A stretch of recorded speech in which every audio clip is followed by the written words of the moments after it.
Friday afternoon, 3:17 p.m., I pulled into my driveway after picking up milk and saw it.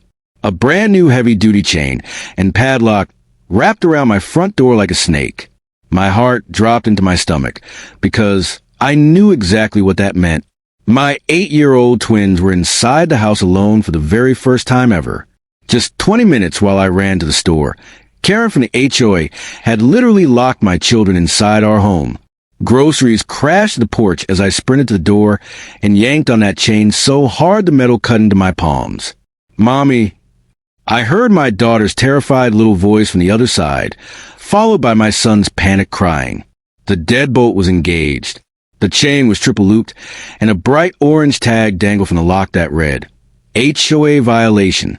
Immediate compliance required." I screamed Karen's name loud enough for the entire cul-de-sac to hear. Let me back up 48 hours, so you understand how we got here. I'm a single mom, just moved into Willow Creek 6 months ago after a divorce. This house is all we have, and the HOA is run by one woman everybody whispers about.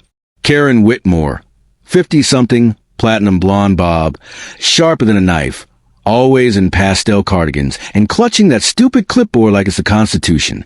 First week here, she fined me $150 because my trash cans were out 12 minutes past 9 a.m. Last month, she threatened to tow my car because one tire was 2 inches over the driveway line. Everyone else just pays and shuts up because Karen claims she has the board wrapped around her finger. Turns out she is the board president, treasurer, and secretary all in one. Wednesday night, I came home to a neon pink notice taped to my door. Final warning. Holiday decorations exceeded maximum allowable wattage and must be removed by 6 a.m. Friday, or the property will be secured per HOA Bylaws Section 9.4. My kids had helped me put up 2 little reindeer on the lawn that light up. That was it. I was exhausted from 12-hour shifts at the hospital, so I forgot. Big mistake. Friday morning, I woke up to find the reindeer smashed to pieces on my driveway. Another note read, "Non-compliance noted. Further action pending." I knew this was escalating, but I had no idea it would reach the level of criminal endangerment.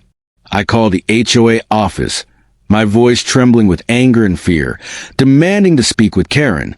The line clicked. Silence. Then her voice, sharp, clipped, almost gleeful. "I told you Friday morning. Compliance is mandatory." I felt my stomach drop.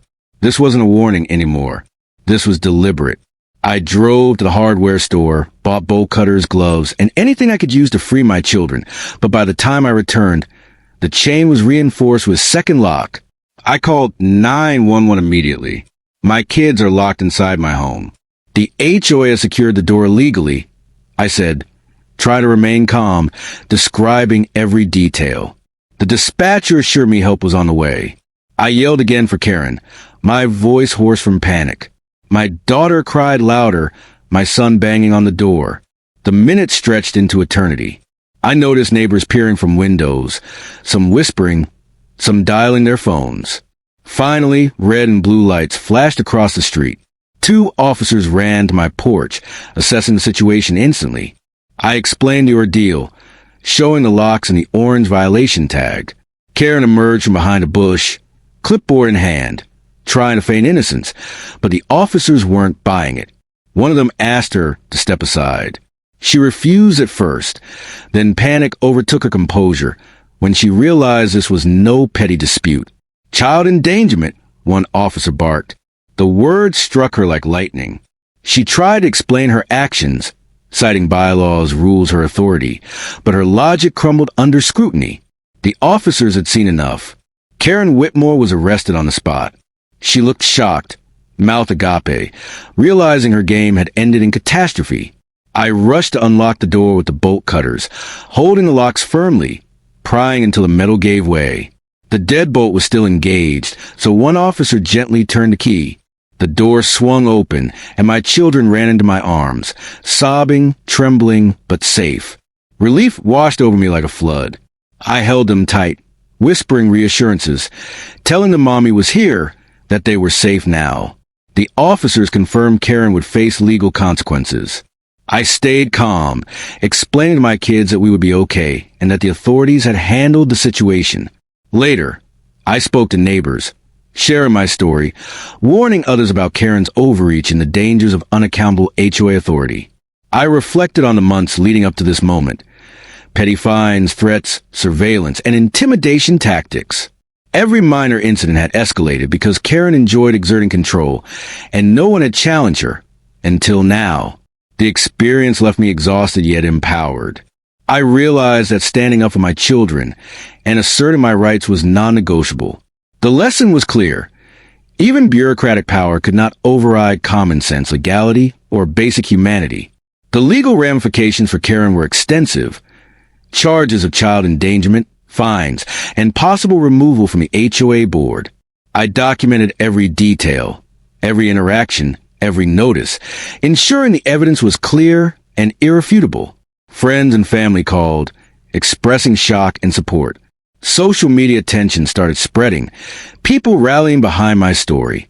The adrenaline faded, replaced by reflection on how fragile the balance of power can be in communities. I spent the evening comforting my kids, reinforcing that they were safe, loved, and that Mommy had handled the situation. I cleaned the broken decorations off the driveway, carefully storing remnants of the reindeer as proof. The next morning, officers returned to ensure Karen was held accountable, and I was formally advised on additional precautions.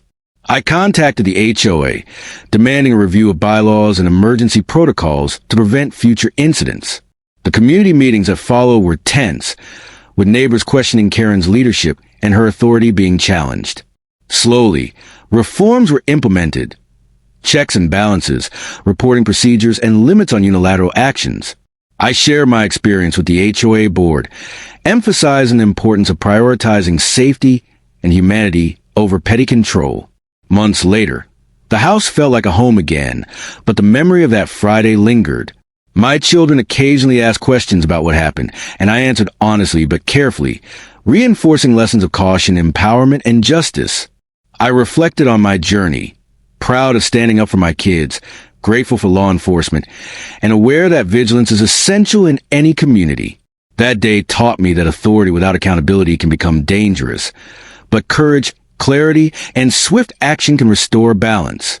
My family remained intact, my children safe, and Karen faced consequences for her reckless actions.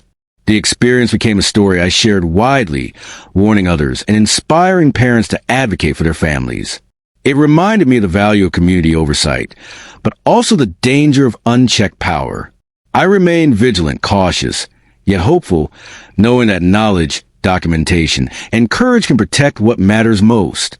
In the end, the chains were gone, the house was ours, the children were safe, and justice had been served. And every time I looked at